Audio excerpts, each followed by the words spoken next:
YouTube and welcome to the Q&A about the Disneyland Learning Program. I decided to take a more literal approach this time and show you guys some of the things that you asked me. So the first one was about our first days and where you sign the contract. Here we are.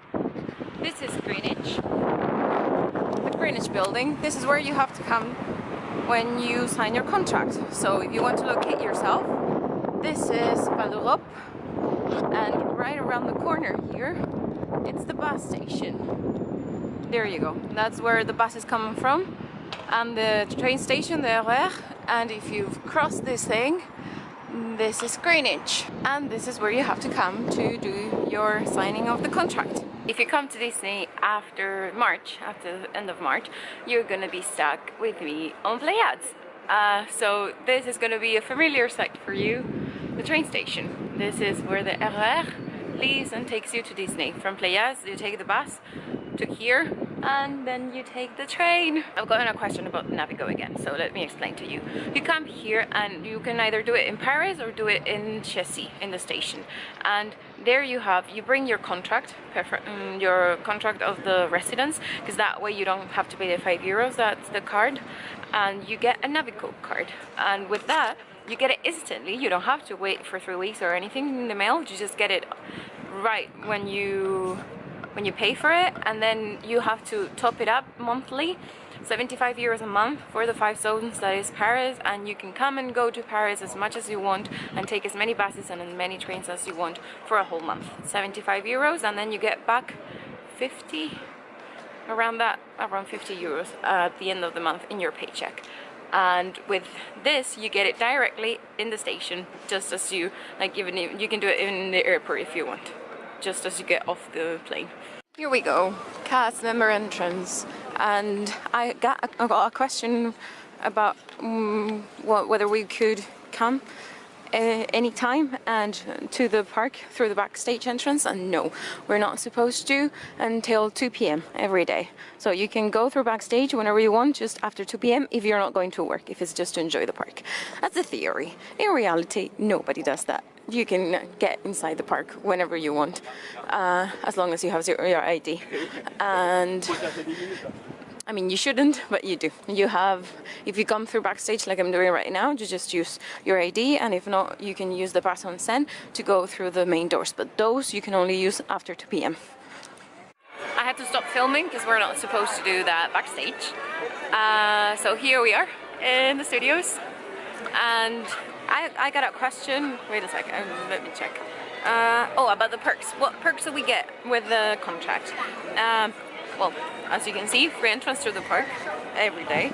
We have 25% discount on food inside the park and in the boutiques as well. So that makes a difference. And then you have also discounts in hotels, 50% off in hotels, Disney hotels. You have discounts on the village, on the shows in the village, and on a bit of everywhere here in Val d'Europe. Also, you can go to the shops in Val d'Europe and you have some discounts, and you have 10% off in Ocean some days of the week. And you also have free tickets. You get 2 sets of 3, so you can use it twice for 3 people at a time, and you only get 2 during the whole contract though. So while I'm waiting for the first order of March, I'm gonna do holidays. Do you get holidays?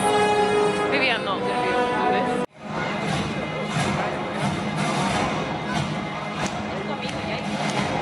I don't know how much you can hear. We're gonna try to do this again while I wait for Star Wars: A Galaxy Far, Far Away. So, holidays. Do we get holidays in the contract? No, we do not. In theory, we have 4 days of holidays, but when you ask, if you don't ask on the first few days, because they don't like that, and afterwards you realize that when you ask in your restaurant you don't have any days, but at the end of the contract you may get some money back. Oops. Having just eaten in IMA, if you go wearing ratatouille in Paris, if you go through that door, you get to IMA. And there you eat. And that reminded me of one of the other questions. Can you eat here if you're a vegetarian, or if you're vegan? I mean, you can.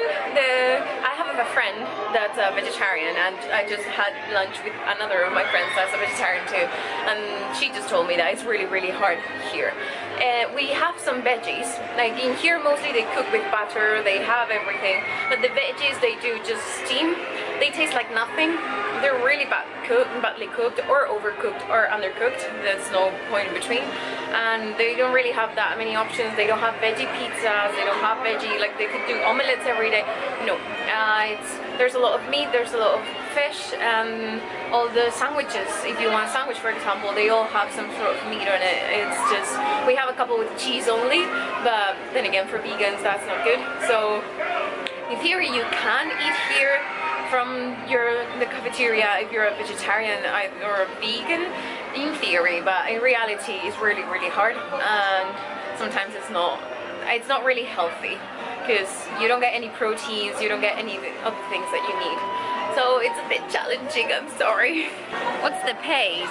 We have, in theory, in your contract it says 1,000 euros and 36 a month, which is not true, because after taxes you're left with only 800 euros a month, and after the residence, because they take it out directly out of the pay, that's 500, usually if you do the Navigo it's 580 euros a month, but that varies from each month, because sometimes you don't get the Navigo, sometimes million things can happen. So this month, for example, I only got 275 euros because I had a medical thing. My back hurt, and I didn't go to work for a week under doctor's orders.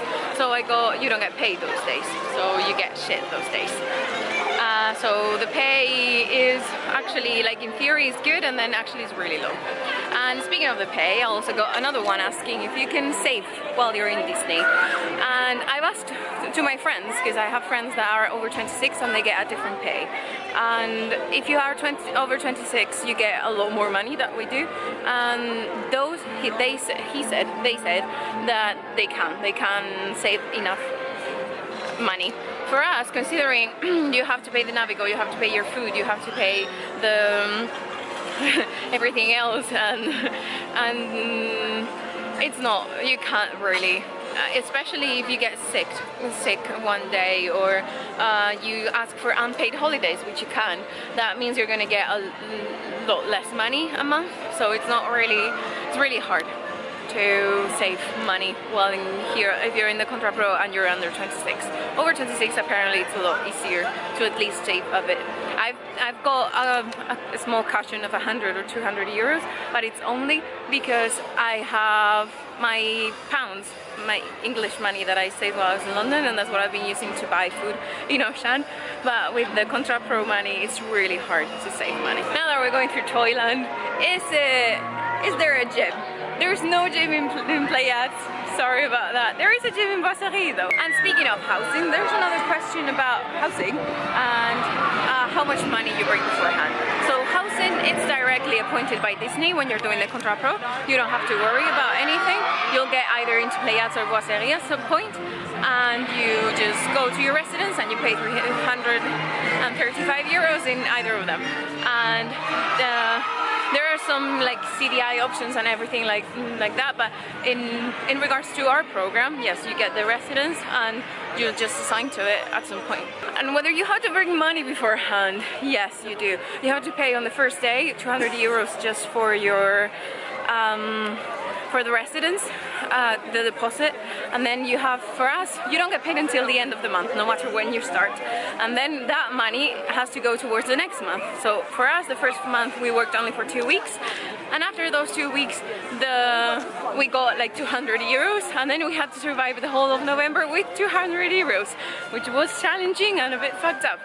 So for me, I didn't have the problem again because I had the money from London, but I had friends that had to call their parents many times, and they were really scared and really anxious about the money because they couldn't survive on what Disney was not paying us really, because then we had a lot of problems with the bank accounts and the payments on that, so it took a while.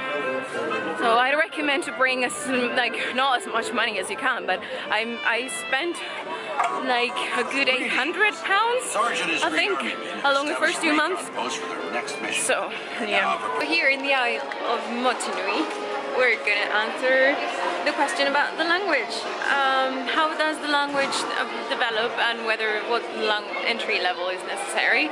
The language develops different for everybody, so I can't say a specific answer to this.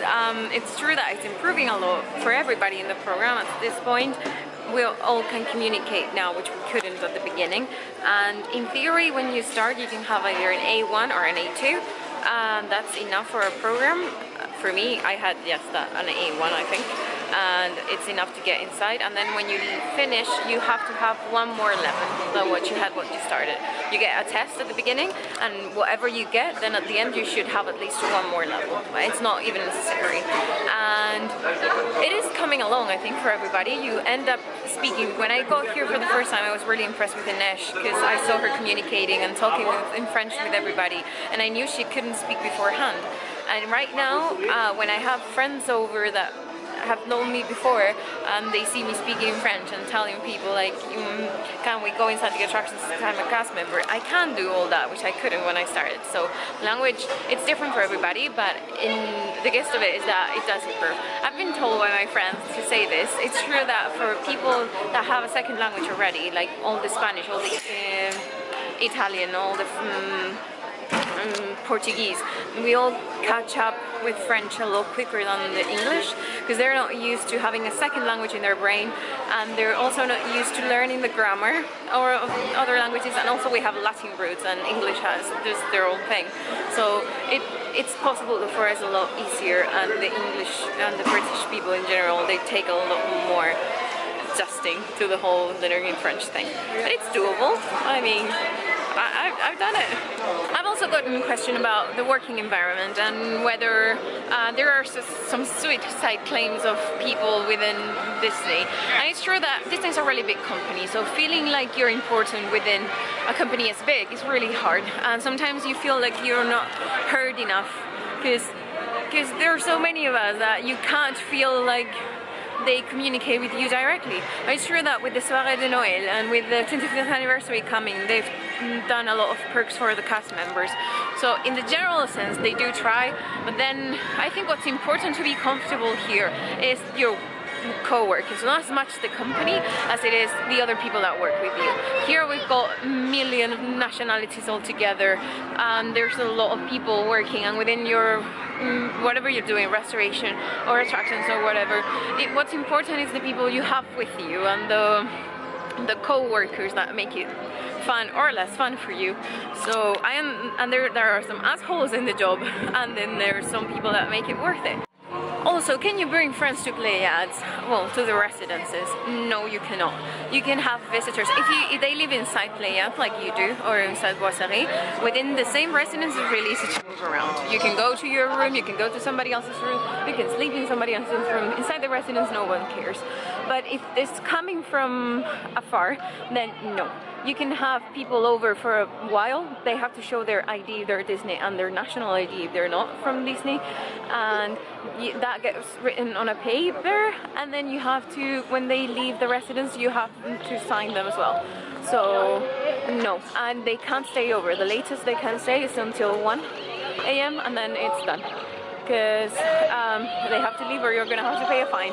So no boyfriends or girlfriends staying over, I'm afraid. What I'm gonna answer in this park is whether you can bike to work. If you're in Boisserie, you may be able to, especially in the summer, because it's a 15-20 ride, I think.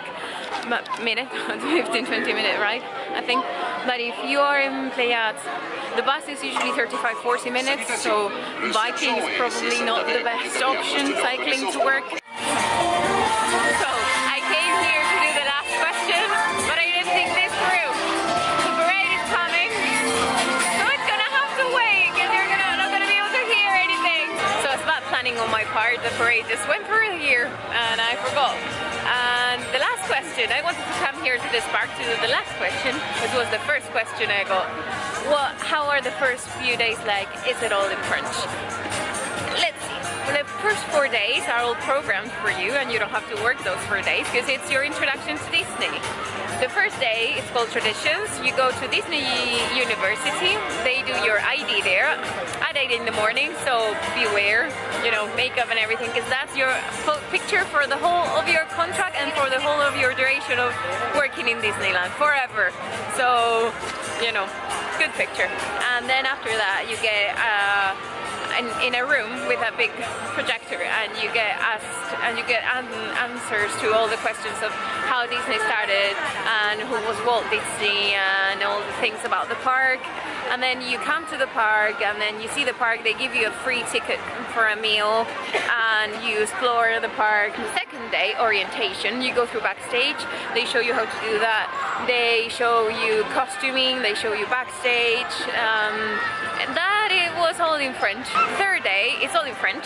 There's a PowerPoint on the back in English, but the guy doesn't speak French, at least he doesn't speak English, he did to us. So it was all in French, and it was all about security measures and like all the hazards and all the hygiene, and it was a bit boring, and it was all in French. And then the fourth day, you get hygiene and restoration specifically, and again in French. And then you get cash training.